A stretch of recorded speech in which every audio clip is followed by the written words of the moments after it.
कुछ कविता लेकर उपस्थित हूँ। तलवार धनुष और बैठक सैनिक कुरुक्षेत्र में खड़े हुए, रक्त पिपासु महारथी एक दूजे सम्मुख खड़े हुए।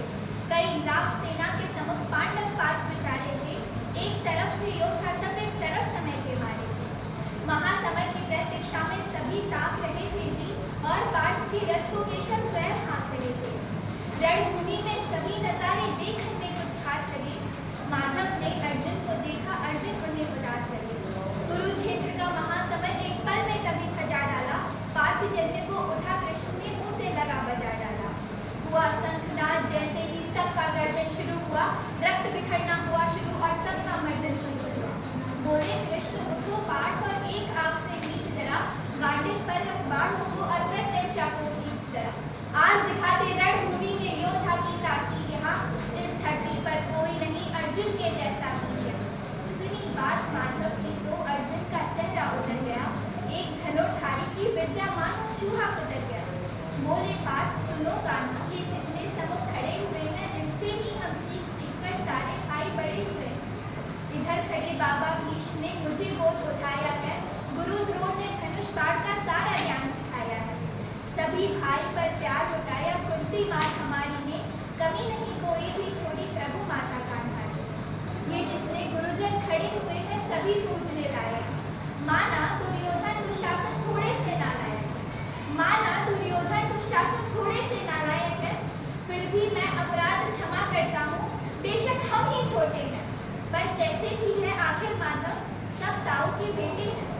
छोटे से भूभाग के खातिर हिंसक नहीं बनूंगा मैं, स्वर ताप कर अपने कुल का विध्वंसक नहीं बनूंगा मैं। खून सने हाथों को होता राजभोग अधिकार नहीं, और परिवार मानकर गद्दी मिले तो सिंहासन स्वीकार नहीं। रथ पर बैठ गया अर्जुन को माधव से मोड़ दिया, आंखों में आंसू भरकर गांडीव हाथों से छोड़ दिया। गांडीव हाथ से जब छूटा माधव भी कुछ अकुचाए थे। शिष्य पाठ पर गर्व हुआ और मन ही मन हर्षाए थे। मन में ठान लिया अर्जुन की बुद्धि न सकने दूंगा, समर भूमि में पार्थ को कमजोर नहीं पड़ने दूंगा। एक नजर में रणभूमि के कण कण डोल गए माधव। टकटकी बांध कर देखा अर्जुन, एकदम बोल गए माधव।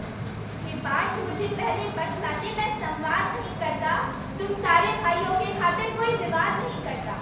पांचाली के तन पे लिपटी साड़ी खींच रहे थे वो, दोषी मैं भी उतने हैं जबड़ा खींच रहे थे जो। घर की इज्जत तड़प रही कोई दो टूक नहीं बोले, पौत्र बहू को नग्न देखकर गंगा पुत्र नहीं खोले। तुम कायर बनकर बैठे हो, ये पार्थ बड़ी बेशर्मी है, और संबंध उन्हीं से निभा रहे जो लोग यहाँ अधर्मी हैं। तुम धर्म के ऊपर संकट के बादल छाने कैसे देते हो, कायरता के भाव को मन में आने कैसे देते हो। कायरता के भाव को मन में आने कैसे देते हो। हे पांडु के पुत्र धर्म का कैसा कर्ज उतारा है।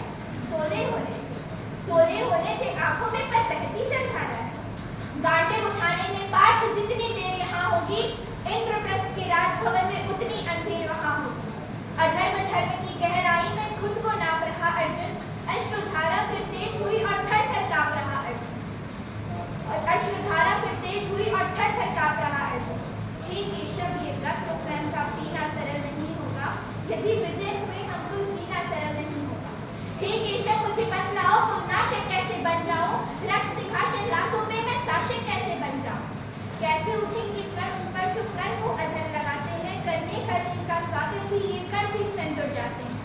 इन्हीं करों ने बाल्यकाल में सबके पैर दबाए हैं, इन्हीं करों को पकड़ करो मैं पितामह मुस्काए हैं। अपनी बाड़ों की नोक जो इनकी ओर करूंगा मैं, हे केशव मुझे मृत्यु दे तो उससे पूर्व मरूंगा मैं। बाद युद्ध के मुझे न कुछ भी पास दिखाई देता है, माधव इस रणभूमि में बस नाश दिखाई देता है। बात बहुत भावुक थी किंतु जगत गुरु मुस्काते थे, और ज्ञान की गंगा निरंतर चक्रधारी बरसाते थे। जन्म मरण की यहाँ योद्धा बिल्कुल चाह नहीं करते, क्या होगा अंजाम युद्ध का यह परवाह नहीं करते। हे पार्थ यहाँ कुछ मत सोचो, बस कर्म में ध्यान लगाओ तो, बाद युद्ध के क्या होगा यह मत अनुमान लगाओ। तुम न जीवन देने वाले नहीं मारने वाले हो, न जीत तुम्हारे हाथों में तुम नहीं हारने वाले हो। यह जीवन दीपक के बाती यूं ही जलता रहता है, पवन वेग से खुद जाता वरना जलता ही रहता है। मानव वश में शेष नहीं कुछ, फिर भी मानव डरता वह मरकर भी अमर हुआ जो धर्म के खातिर मरता है।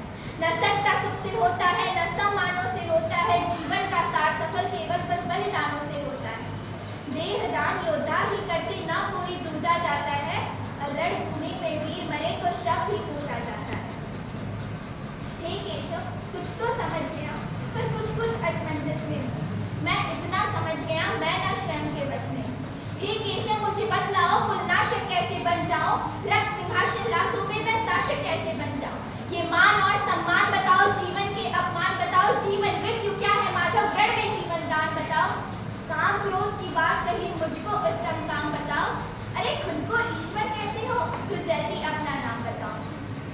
इतना सुनते ही माधव का धीरज पूरा डोल गया, तीन लोक का स्वामी फिर बेहद गुस्से से बोल गया। अरे कान खोल कर सुनो बात, अरे कान खोल कर सुनो बात, मैं ही त्रेता का राम हूँ, कृष्ण मुझे सब कहते हैं, मैं द्वापर का घनश्याम हूँ। रूप कभी नारी का धर्म, मैं ही केश बदलता हूँ, धर्म बचाने के खातिर मैं अन्य वेश बदलता हूँ। विष्णु जी का दशम रूप हूँ, परशुराम मतवाला हूँ, नाग कालिया के फंदे में मर्दन करने वाला हूँ। बकासुर और महिषासुर को मैंने जिंदा गाड़ दिया।